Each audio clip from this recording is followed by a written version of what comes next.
So I thank you very much. I don't know whether I have forgotten any particular announcements from the Secretariat. Any announcements? Rennie, everybody's fine. So Rennie and the commissioners will meet at some other time, but let's listen to Nepal very quickly. Again, thank you very much to us. Good evening. It's too late, I know. Thank you for giving this opportunity for me. And I'm just going to share the Nepal experience. And use of 4% chlorhexidine to prevent the umbilical cord infection. It might be interesting to you what we have done. And I have two videos, but one is about 5 minutes, one is about 4 minutes. One video all talks about what is the government taking lead to start this program and the scale up this program. One is about just a community mobilization, how community and our female community health volunteer involving and they are contributing to scale up this program at national level. First, I just want to do the small presentation. It will be very brief. And please bear with me. If you have some question, I am happy to answer it. First, I will go through it. And I show the video. And still, video will try to answer everything. I don't need to speak out. I hope so. If it still is not answered, I am happy to answer it.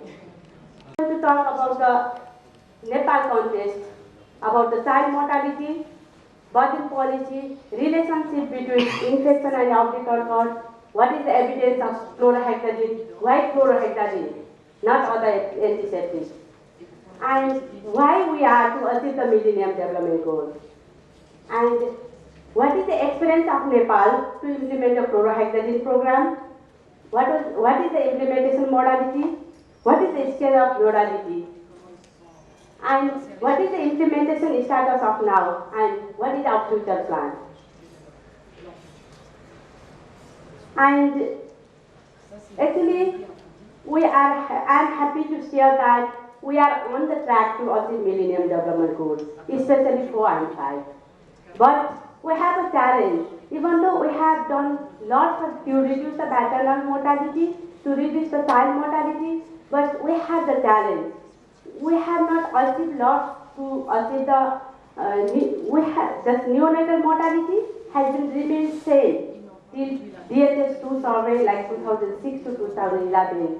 There is no change in newborn mortality. You can see the yellow line. That is our challenge.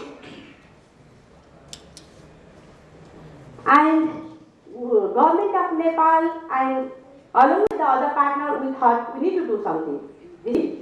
The major causes of the newborn mortality in Nepal as well as global, you can see the major leading causes of infection. If you see the old, it's almost 36% caused by the infection. If you see the Nepal, it's more, about half, like 42% is contributing by the infection. What are the contributing factors for the infection? Still, 63% delivery conduct at home in Nepal, mostly unhygienic condition, sometimes alone, without assistance, sometimes with a family member. It's what we have, when we see the DHS 2011 data, we have quite encouraging results. There is changes in the practices for cord cutting. Before people used to use the sickle and other unsterilized material. Now at least 82% using something, clean blade, clean home delivery kits. That's the cord cutting practices has been changed. Even though still 41% using something. Even though we are giving not keep clean and dry cord messages for a long time, but practice has not been changed as we expect, as we have provided our input. Mostly they are using turmeric powder, oil, and sometimes cow dung, ashes, curry powder. Like it depends upon people, where people from, but using something is a major issue. Like what is Nepal policy? to reduce the child mortality and newborn mortality. Main thing is they have introduced the community-based newborn care program. Is rolling out, and even we have the about 50,000 female community health volunteers, and they are in each ward. The ward is very smallest unit, political unit, and these 50,000 women, female community health volunteers, really contributing for the public health. They are being a backbone of the community, and they are being really served by the best public health person in the community. And government is trying to promote the institutional delivery. For that, we are promoting the free delivery, transportation scheme, and different programs. Even we are trying to promote SBA during delivery, but it is taking long time. Definitely, our aim is to promote the institutional delivery and SBA, but it takes long time. We need to think some like short-term strategy. What is the relationship between infection and GERD here? Maybe I don't need to explain, you all are the scientists. I'm just a student. That's my thing is the main thing. We know that significant cause of newborn mortality is infection. There's no doubt. And even during the birth and after birth, there is high risk of the exposure of the pathogen. And even the GERD is the prime site of bacterial colonization, and it remains open for 24 to 48 hours. And in Nepal, we have practice of the early discharge. Even they deliver at hospital or health facility, they tend to go home early. I don't know what is the other country practices, but our women want to go home early. And as I have told all the background, infection is a problem for baby. And we have lots of traditional practices. Maybe you have also, I don't know about your country. We have lots of unhygienic traditional practices and cord care practices. For that, we got the evidence. If we use the 4% chlorhexidine immediately after cord cutting, it can save the baby's life. It can save the baby's life, it can prevent the infection. These all, we can see all this evidence from Nepal, Bangladesh and Pakistan in the Lancet paper. It is available in Lancet. And all of this public study is saying that, full of these three studies is saying that if we could apply 4% chlorhexidine immediately after cord cutting, we can prevent 23% of newborn death. We can prevent 60% of the serious infection. What we did, based on that evidence, what we did in Nepal. Before the Lancet paper come in the formal dissemination in the dissemination, we have like discussion in the government, EDP, we sat together. We had a different meeting, like we thought this is our problem, what we can do to prevent the infection. And main thing is, we had a one meeting with the government people, we had a one-to-one advocacy meeting with the professional society. We all EDPs sat together and discussed on issue how we can prevent this infection of the newborn, how we can save the baby. And even after coming this report, we did the validation. What is the community preference? What community want? They still want to use their things, or if we could provide something alternative, like medicine, antiseptic, would they accept this? What is their acceptance? What formulation they will accept? That's why we did community acceptability study for chlorhexidine, gel versus liquid. And we did the efficacy study in the maternity hospital, that is for the chlorhexidine, gel versus aqueous. Both of the study has shown that even the community likes the gel version, and even the hospital study shows that the gel version was better in the lab formulation. And even you can go through this report in the pediatric journal in online paper. That report is published here. And after having that landed, we did like we piloted this in the 4 districts in Nepal, Tarai, and some of the hilly districts. And after having the encouraging result from the pilot and encouraging result from the other RCT, we just implemented we got the approval from the government of Nepal to scale up this program. And before getting the approval from the government of Nepal, and we had a regional conference in the Nepalganj, and Nepal government itself presented what was the Nepal finding, why Nepal wanted to do that, and all these things. And in Nepal, we are using single dose regime now. We are not using 7 days. That was big discussion at the regional level meeting, why we are using single dose, why not multiple dose. Maybe this question is, maybe it might be a question too, and it will answer by video. If not answer, I will answer it. And main thing is, this chlorhexidine we provide by the female community health volunteer at 8 months of pregnancy after proper counseling. And if they deliver at home, mother or their family member apply that. If they give birth at the institution provide that. And government of Nepal is providing free of cost.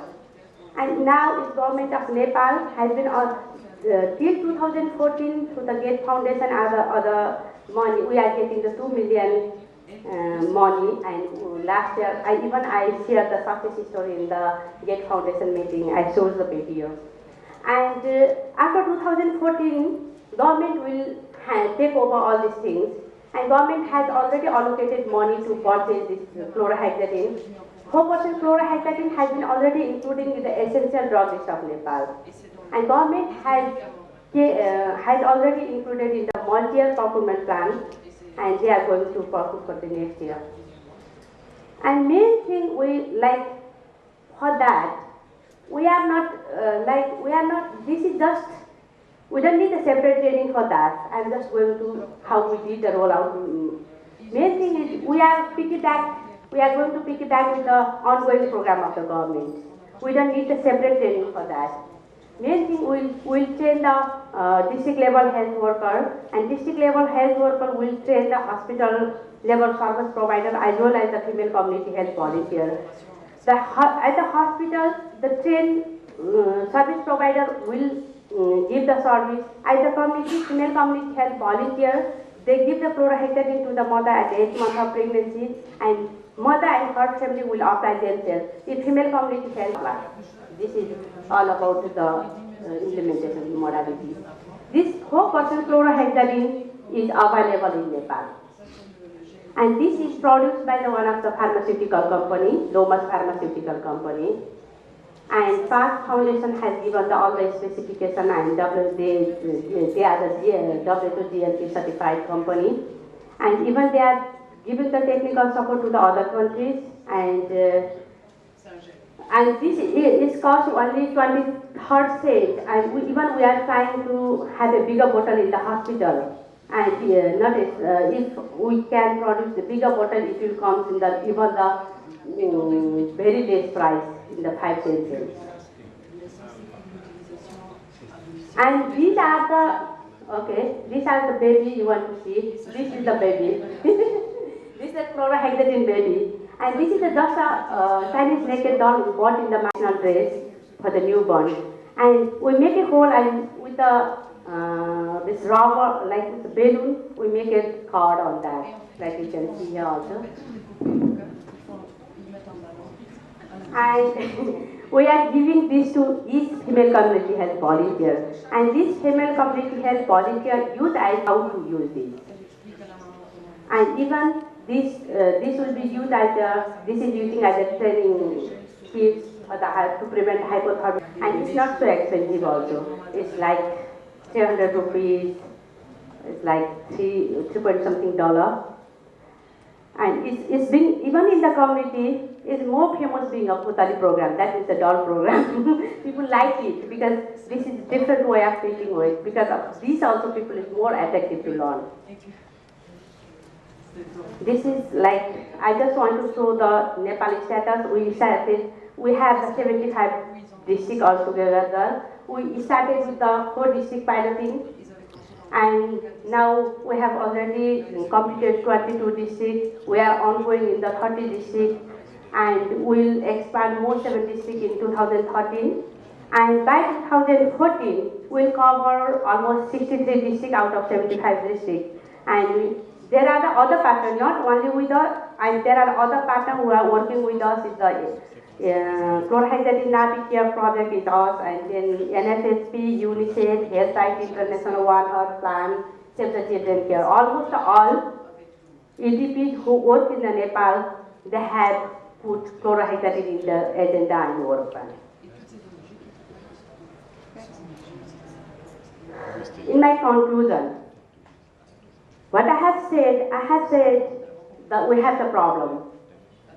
Maybe there might be the similar problem to your country also. If you have the similar problem, you can consider that might be the very simple, cost-effective intervention to save the million of babies. That is the conclusion for me. And now I am going to show a small video, and after that we can discuss on that. National beauty and diversity. In spite of geographical inaccessibility, poverty, illiteracy, and lack of awareness, Nepal is on track to achieve Millennium Development Goals 4 and 5. But unless important progress is made in decreasing neonatal mortality, major reductions in child mortality cannot be sustained. Neonatal mortality has remained constant at 33 per 1,000 live births, with no changes observed between the Nepal Demographic Health Surveys in 2006 and 2011. Every hour, 3 to 4 newborns die in Nepal. The leading cause is infection. It is well known that unhygienic healthcare practices are common in Nepal and can be really corrected. Chlorhexidine reduces the risk of death of newborns by up to 23%. And can prevent serious infection by 16%. Such findings suggest, for example, that the widespread practice of chloride before freezing could prevent more than 200,000 newborn deaths each year in South Asia. In neonates, the umbilical cord stump is a prime site for bacterial colonization and an entry point that can lead to serious infection. Given the encouraging results from the randomized control trial, Nepal conducted a consultative meeting, carried out a non-inferiority trial of 4% chlorhexidine gel formulation versus aqueous, as well as a community acceptability study, and held a regional meeting on chlorhexidine before the Ministry of Health and Population approved a national level scale-up of chlorhexidine in 2011. So far at this time, we have been teaching our health workers to teach the female community health volunteers. They provide antiseptic management, and they have been taught how to teach the women to apply the ointment under applied to farm. And we're doing that now. We have programs like skill birth education in the training curriculum. It will be included so that they do not need a separate training program to teach about the use of To make this program a success, all levels of health service providers and female community health volunteers received orientation on chlorhexidine, including proper counseling, application procedure, and recording and reporting. After orientation, female community health volunteers teach pregnant women, their families, and mothers groups about the importance and use of chlorhexidine. After proper counseling, they provide a chlorhexidine tube to pregnant women and their families at the 8th month of pregnancy. Unless we have important progress in decreasing the neonatal mortality, we cannot have further reduction in the child mortality. In low-income countries with limited resources in a high mortality setting, infections account up to the half of the neonatal deaths. So the government of Nepal and population has approved the chlorhexidine care program, which is already implemented in 28 districts. The Ministry of Health and Population has adopted a policy to scale it up and integrate chlorhexidine for changing the existing Apologies in methods. advance if I've missed out some great ideas that were thrown out there that I just wasn't there to hear. And so please, if I have done that, please speak out. Thank you very much. Thank you, Pascal. I think I have now the daunting task to try to to summarize it in the same way. First of all, I think a lot of the issues that I heard in the countries that I sat in for a while, and that was Ethiopia, Tanzania, Uganda, and Rwanda, are very much in line, I think, with the 6 areas that I think Monica yesterday summarized very well, related to political commitment, the finance and the funding side of the government and the partners working in sync, the issue of supply chain management, the issues of access and quality, promotion and demand, which is very important, and the accountability in the end. Before I go summarizing the major issues, I can sort of reflect on a few of the things I picked up in the individual country discussions. For example, in Uganda, there is a lot related to awareness creation. Also, the regulatory process is something that needs to be looked at, the health systems and supply chain elements, and also at the community level. There is still a lot of challenges that are mentioned in Uganda, and I think in a lot of countries, where you talk about social, cultural challenges that you have to get acceptability for certain methods. It is easy to make methods available at a low cost, but it still has to be accepted as a brilliant solution to prevent maternal mortality and child mortality. In Tanzania, also things like stigma, how young people, which are many countries have a very large extent of young people, large group of young people, how do they look at things? If you talk about emergency contraception or things like that. I think also in Tanzania, things like political commitment were discussed are very important. Demand creation, and of course the capacity building of people being able to deliver and to talk about and to understand what the options are that you have in this field. In Tanzania, I picked up that funding is an issue, so that is a gap I think that needs to be addressed, to train the providers and also to refine the essential medicine strategy and to have the funding to provide those medications. In Rwanda, I picked up again the low awareness that there is about these methods, what they do, how they can be utilized. So again, you talk about demand creation. So knowledge of health workers, I would say, is an important one, and there were some innovative solutions like using a rapid SMS system where health workers can be informed and where awareness can be created. In Ethiopia, I think Ethiopia has a very extensive program, as you know, of health extension workers, a health extension plan. I think there already a lot of integration is taking place where all these commodities are being offered. However, still the country definitely has a gap identified in the discussion of capacity building and how can we bring it to scale in such a vast country where there is a lot of people living in the rural areas, remote from basic services. So if I summarize it in 3 words, I think one word is voice, hearing what the needs are, what awareness and demand, so voice. The second one I think is choice. So what do we have available? What can we use in terms of, for example, postpartum hemorrhage? Do we have oxytocin, or do we have misoprostol? And then, of course, in family planning, choice is also a very important one. And the third one is the shelves, the having the products of that choice available in the remote areas.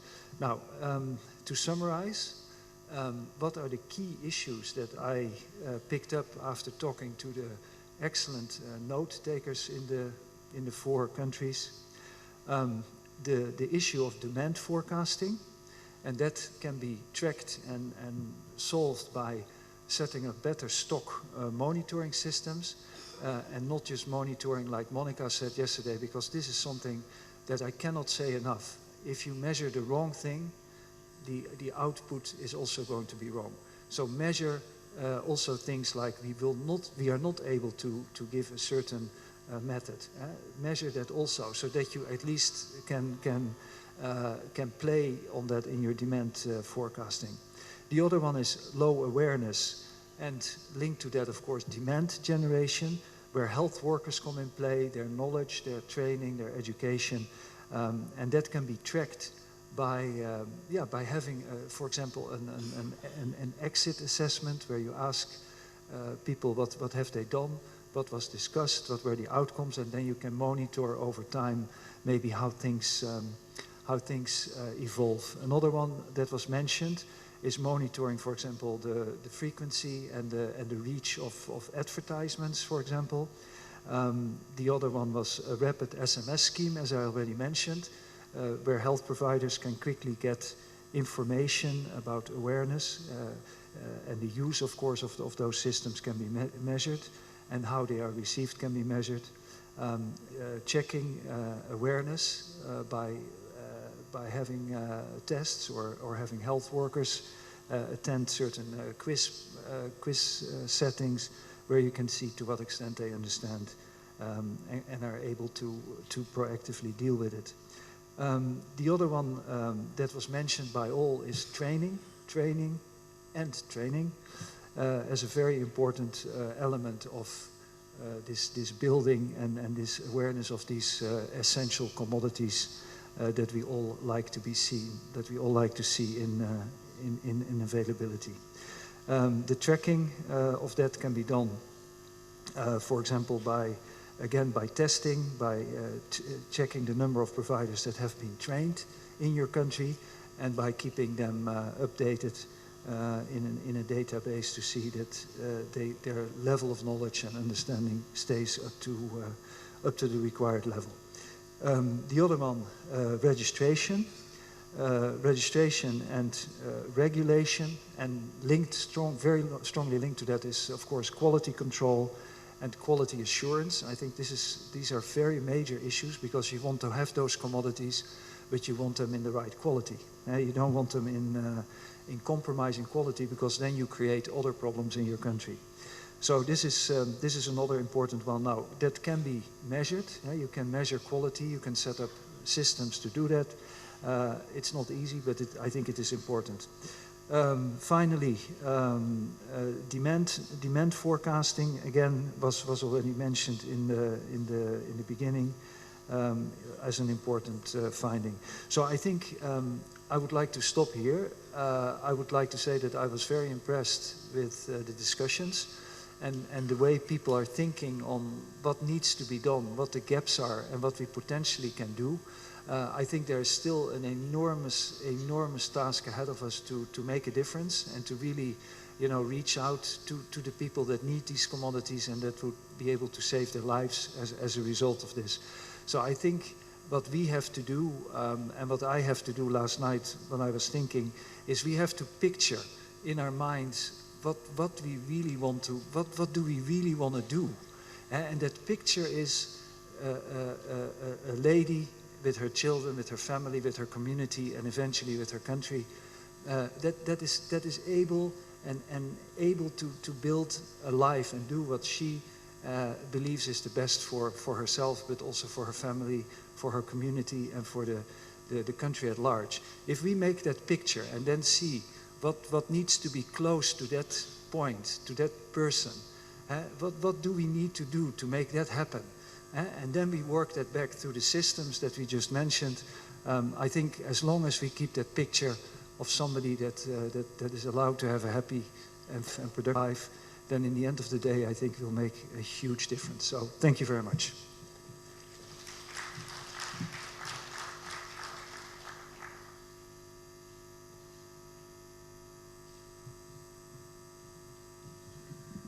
our sincere thanks to the two reporters. I think we need to give them a clap again. It was an extremely difficult task. Thank you.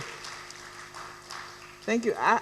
We have wanted, perhaps we should open it up for a few comments from the countries themselves, but on second thought, I'm thinking that perhaps we pack that, because this work and the next one you will do are so closely linked that we perhaps go into the next one and then have a little bit more time to discuss generally at the end and not spend more time now on this. Coming out very clearly, of course, are the issues, because you need to understand the issues to be able to discuss tracking them. And that is also leading into the work planning you will do next.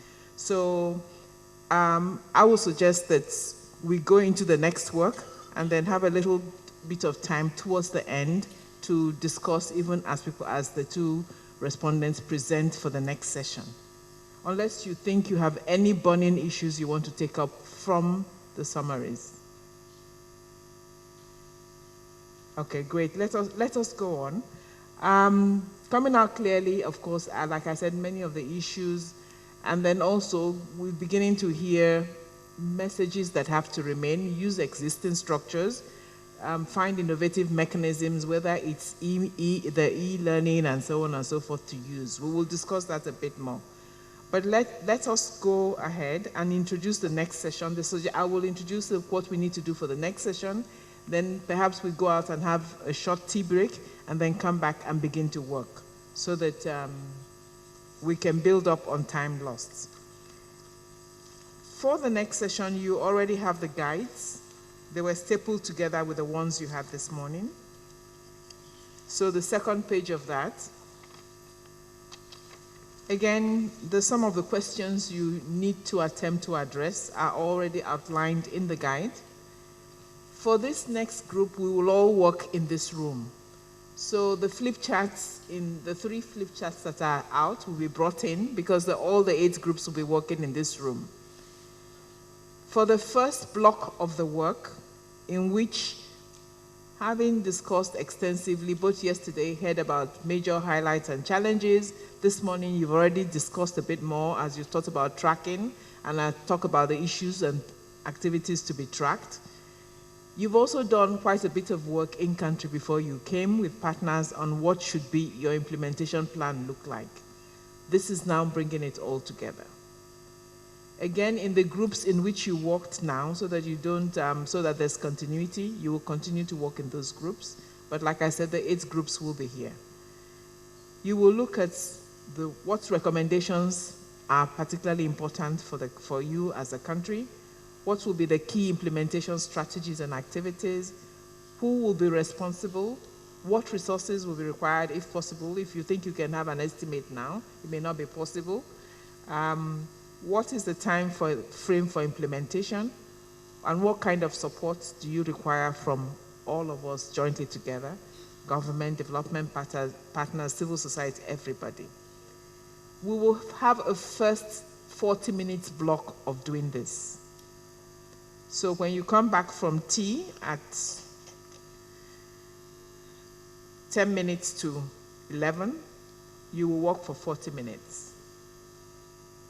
After 40 minutes, please make sure you record at least the major strategies, activities, elements of your work plan on the flip chart this time.